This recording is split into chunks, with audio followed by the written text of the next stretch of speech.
দেখা যায়।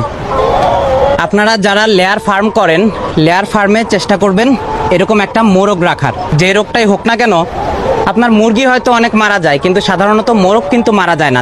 যে সময় আপনার মোরগ মারা যাবে বুঝে নিতে হবে আপনার ফার্মে বড় ধরনের কোনো রোগ আছে। এই জন্য এই মোরগকে বলা হয় ফার্মে, মানে লেয়ার যারা ফার্ম করে একটা মোরগ রাখলে বা দুইটা মোরগ রাখলে এটা হচ্ছে বিভিন্ন রোগের ইন্ডিকেটর। এই জিনিসগুলো কিভাবে বুঝবেন? যখন আপনার মোরগটা হঠাৎ করে খাওয়া দাওয়া কমায় দিবে, তারপরে হবে কি, যখন বড় কোনো রোগ আসবে, মাথার যে ঝুঁটিটা, এই ঝুঁটিটা টকটকা লাল থাকে, কিন্তু এই ঝুঁটিটা কালচে টাইপের হয়ে যাবে। এই জন্য চেষ্টা করবেন এই জিনিসগুলো বোঝার জন্য। এই জিনিসগুলো যখনই বুঝতে পারবেন তখনই একজন অভিজ্ঞ ভেটেরিনারি ডাক্তারের পরামর্শ নেবেন, একদম দেরি করবেন না।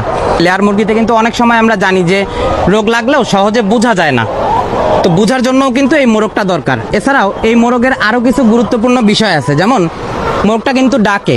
মোরগের ডাকের যে শব্দটা হয়, ওই শব্দের মাধ্যমে মুরগি যে ডিম পাড়ে, লেয়ার মুরগির এই জাতি তো হচ্ছে ডিম পাড়ার জন্য, ওদের ফলিকলটা স্টিমুলেট হয়, মানে ওদের শরীরে একটা হরমোন সেক্রেশন হয়, যে হরমোনটার কারণে ডিমটা ভালো পাওয়া যায়।